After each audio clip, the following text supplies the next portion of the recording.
ആപ്കി അദാലത്തിൽ ജെയിൻ മുനി തരുൺ സാഗറിന്റെ മേലുള്ള കുറ്റാരോപണം ഇദ്ദേഹം ജനങ്ങൾക്ക് തെറ്റായ കാര്യങ്ങൾ പഠിപ്പിച്ചു കൊടുക്കുന്നു എന്നുള്ളതാണ്. എന്തുകൊണ്ടാണെന്ന് പറയും. താങ്കൾ കയ്പ് നിറഞ്ഞ വാക്കുകൾ പറഞ്ഞ് ജനങ്ങൾക്ക് നല്ല കാര്യങ്ങൾ പറഞ്ഞു കൊടുത്ത് ചിലപ്പോൾ ഇങ്ങനെയൊക്കെ സംസാരിക്കാറുണ്ട്. ഒരു പ്രാവശ്യം സംസാരിക്കാൻ വേണ്ടി ഹരിയാന അസംബ്ലിയിലേക്ക് താങ്കൾ പോയി. അവിടെ വെച്ച് താങ്കൾ എന്താ പറഞ്ഞെന്ന് വെച്ചാൽ, അതായത് സമൂഹത്തിൽ പുരുഷന്മാർക്ക് ആദ്യ സ്ഥാനവും സ്ത്രീകൾക്ക് രണ്ടാം സ്ഥാനവും ആണെന്ന്. അത് ഞാൻ പറഞ്ഞ കാര്യമല്ല, നമ്മുടെ പ്രകൃതി പറഞ്ഞ കാര്യമാണ്. നിങ്ങൾ അദ്ദേഹത്തെ അവിടെയാണ് ഇരുത്തിയിരിക്കുന്നത്, ഇവരെ ഇവിടെയാണ് ഇരുത്തിയിരിക്കുന്നത്. പിന്നെ താങ്കൾ ആ സൈഡിലേക്ക് നോക്കൂ, ഞാൻ അവരെയെല്ലാം അവിടെയാണ് ഇരുത്തിയിരിക്കുന്നത്. ഈ സമൂഹത്തില് പുരുഷന്മാരാണോ ആദ്യത്തെ സ്ഥാനം? രണ്ടാം സ്ഥാനത്ത് സ്ത്രീകളാണെന്ന് താങ്കൾ പറയുന്നു. ശക്തിക്ക് വേണ്ടി ദുർഗാദേവിയെ പൂജിക്കുന്നു, ധനത്തിനു വേണ്ടി ലക്ഷ്മി ദേവിയെ പൂജിക്കുന്നു, വിദ്യാഭ്യാസത്തിനു വേണ്ടി സരസ്വതി ദേവിയെ പൂജ ചെയ്യുമ്പോൾ അവരെല്ലാം നമ്പർ 2 ആണെന്ന് താങ്കൾ പറഞ്ഞു. പക്ഷെ ഇങ്ങനൊന്നും ഞാൻ പറഞ്ഞിട്ടില്ല. ഞാൻ പൊതുവെ കൃഷ്ണന്റെ പേരിന്റെ മുൻപിൽ രാധയുടെ പേരാണ് പറയാറുള്ളത്. രാമന്റെ മുന്നിൽ സീത എന്നിട്ട് സീതാരാം എന്ന് വിളിക്കും, നാരായണനെ ലക്ഷ്മി നാരായണൻ എന്ന് വിളിക്കും. ഇതാണ് നമ്മുടെ സംസ്കാരം. പക്ഷെ താങ്കൾക്ക് സ്ത്രീകൾ നമ്പർ 2 ആണ്. ശിവപാർവതി എന്നും പറയാറുണ്ടല്ലോ. അന്വേഷിച്ചപ്പോ അത് മാത്രമേ താങ്കൾക്ക് കിട്ടിയുള്ളൂ.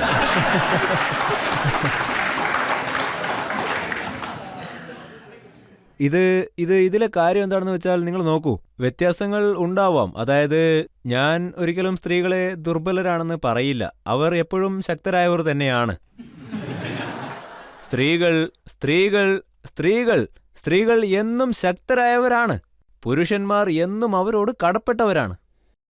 അതുകൊണ്ട് തന്നെ സ്ത്രീകൾക്ക് അവരുടേതായ പ്രാധാന്യമുണ്ട്. പ്രകൃതിയുടെ സൃഷ്ടിയിൽ അത് നമ്മൾ വിശ്വസിക്കുന്നുണ്ടോ ഇല്ലയോ, നമ്മളത് വിശ്വസിച്ചേ തീരൂ. നിങ്ങൾ പേരെഴുതുമ്പോൾ നിങ്ങളുടെ അച്ഛന്റെ പേരാണ് നിങ്ങൾ ഇനീഷ്യലായിട്ട് എഴുതുന്നത്.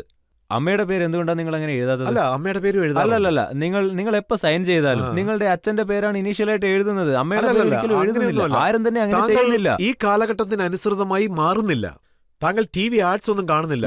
വലിയ വലിയ ക്രിക്കറ്റേഴ്സ് പോലും ആദ്യം അവരുടെ അമ്മയുടെ പേരാണ് പറയുന്നത്. അങ്ങനെയാണോ? ഈ ലോകം മാറിയിരിക്കുന്നു. പിന്നെ താങ്കൾ ഹരിയാന അസംബ്ലിയിൽ താങ്കൾ എന്താ സംസാരിച്ചെന്ന് വെച്ചാൽ, ഒരു ഭർത്താവിനെ പിന്തുടരുന്നതാണ് ഒരു ഭാര്യയുടെ കടമയെന്ന്. പുരുഷന്മാർക്കും അങ്ങനെ എന്തെങ്കിലും ധർമ്മമുണ്ടോ? ധർമ്മപത്നി എന്നാണല്ലോ നമ്മൾ പറയാറ്, ധർമ്മപതി എന്ന് നമ്മൾ പറയാറില്ലല്ലോ. ഇനി വേണമെങ്കിൽ അങ്ങനെ പറയാം.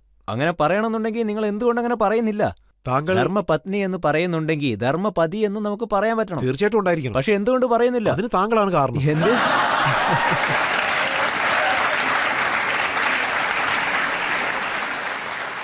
താങ്കൾ ജനങ്ങൾക്ക് ഇങ്ങനെയുള്ള കാര്യങ്ങൾ പഠിപ്പിച്ചു? ഇല്ല, ഞങ്ങളൊന്നും അങ്ങനെ ചെയ്യാറില്ല. നിങ്ങൾ നോക്കൂ, ഞാൻ എന്ത് കാര്യമാണോ പറഞ്ഞത്, മീഡിയ അതിനെപ്പറ്റി ഒരുപാട് വിമർശനങ്ങൾ നടത്തി, അത് ഒരുപാട് ഡിസ്കസ് ചെയ്തു, അതിനെ വേറെ ഒരു അർത്ഥത്തിലേക്ക് അവർ മാറ്റി.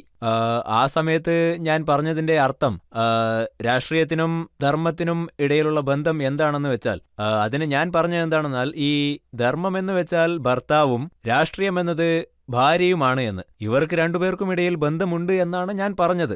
പക്ഷേ മീഡിയ ആ കാര്യത്തിനെ വളച്ചൊടിച്ചു. അതൊക്കെ മീഡിയയുടെ ജോലിയാണ്. എനിക്ക് അതിനെപ്പറ്റിയൊന്നും പറയാനില്ല. സ്ത്രീകളെ ഞാൻ ഒരിക്കലും പറഞ്ഞു കാണുന്നത്. താങ്കൾ പറഞ്ഞത് മീഡിയ മറ്റൊരു രീതിയിൽ എടുത്തെന്നല്ലേ?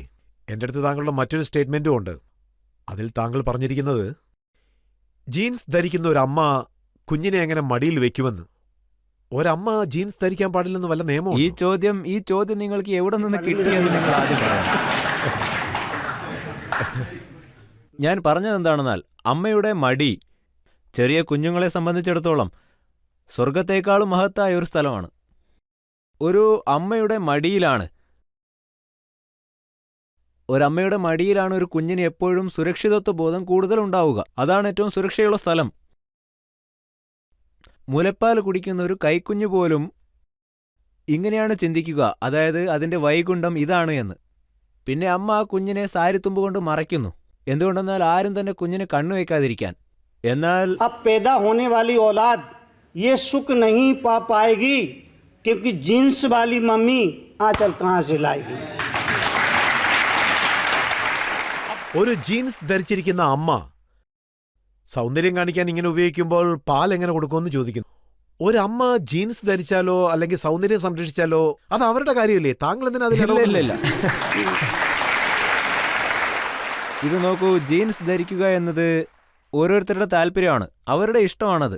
ഞാൻ ഒരിക്കലും അത്തരം കാര്യങ്ങളിൽ ഇടപെടുന്നില്ല, ഒരു നിബന്ധനകളും ഞാൻ വെക്കുന്നില്ല.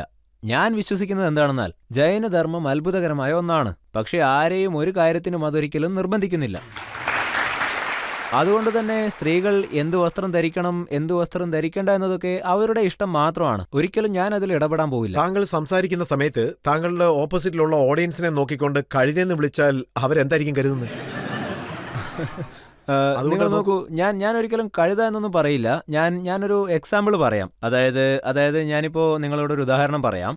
ഞാനിവിടെ റൂമിലിരിക്കുമ്പോൾ ഒരു പല്ലി മേലെ ഉണ്ടെന്ന് വെക്കുക. ഞാനപ്പോ ആ പല്ലിയോട് ഒരു കാര്യം ചോദിച്ചു. എപ്പോഴും നിങ്ങൾ മേലെ ഇങ്ങനെ ഒട്ടിപ്പിടിച്ചിരിക്കുകയാണല്ലോ, തറ നിങ്ങൾക്ക് കാണാൻ പറ്റില്ലല്ലോ, എന്താണ് അതിന്റെ കാരണമെന്ന്. അപ്പോ ആ പല്ലി പറഞ്ഞു, ഗുരുജി, നിങ്ങൾക്ക് ഈ കാര്യം അറിയില്ലെന്ന് തോന്നുന്നു, ഈ റൂഫ് ഞങ്ങളാണ് താങ്ങി നിർത്തുന്നത് എന്ന്. അഥവാ ഞങ്ങൾ ഇത് വിട്ട് താഴെ വരികയാണെങ്കിൽ ഈ റൂഫ് മൊത്തത്തിൽ വീഴുമെന്ന് പറഞ്ഞു.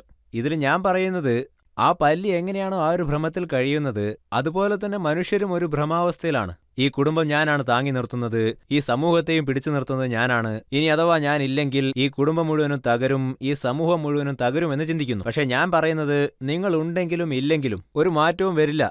ഈ തെരുവുകളിലെ വെളിച്ചം ഒരിക്കലും കുറയാൻ പോകുന്നില്ല. ഇപ്പൊ ഇതിൽ നിങ്ങൾക്ക് എന്താ പക്ഷെ പ്രശ്നം? താങ്കൾ ഒരു പ്രാവശ്യം കഴുത, മറ്റൊരു പ്രാവശ്യം പല്ലി, പിന്നെ നായ, ഇങ്ങനെ ഉദാഹരണങ്ങൾ പറഞ്ഞുകൊണ്ടിരിക്കുകയല്ലേ? അതെ. നായ എന്തുകൊണ്ടാണെന്നാൽ നായ കൾച്ചർ ഇപ്പോൾ വളരെ വ്യാപിക്കുകയാണ്. നായ കൾച്ചർ ഇപ്പോൾ വളരെ വേഗത്തിൽ വ്യാപിച്ചുകൊണ്ടിരിക്കുകയാണ്. നായ കൾച്ചർ പ്രധാനമായിട്ടും നഗരങ്ങളിൽ പോലും നായ കൾച്ചർ വളരെ വ്യാപിച്ചിട്ടുണ്ട്. അത് എത്രമാത്രമാണെന്ന് നോക്കിയാൽ ഇപ്പോഴൊക്കെ ഈ ടെലിവിഷനുകളിൽ പോലും നമ്മൾ കാണുന്നുണ്ട്, വലിയ വലിയ ഹീറോയിൻസൊക്കെ നായകളെ അവരുടെ മടിയിലിരുത്തിക്കൊണ്ട് അവയ്ക്ക് ഉമ്മ നൽകുന്നു. പിന്നെ ഒരു വലിയ ഹീറോയിൻ ഒരു നായയ്ക്ക് ഉമ്മ നൽകിയാൽ ഈ നാട്ടിലെ യുവാക്കൾ അപ്പോൾ തന്നെ ദൈവത്തിന്റെ അടുത്ത് പോയിട്ട് പ്രാർത്ഥിക്കുന്നു, ദൈവമേ, അടുത്ത ജന്മത്തിൽ എന്നെ ആ നായായി ജനിപ്പിക്കണേ എന്ന്.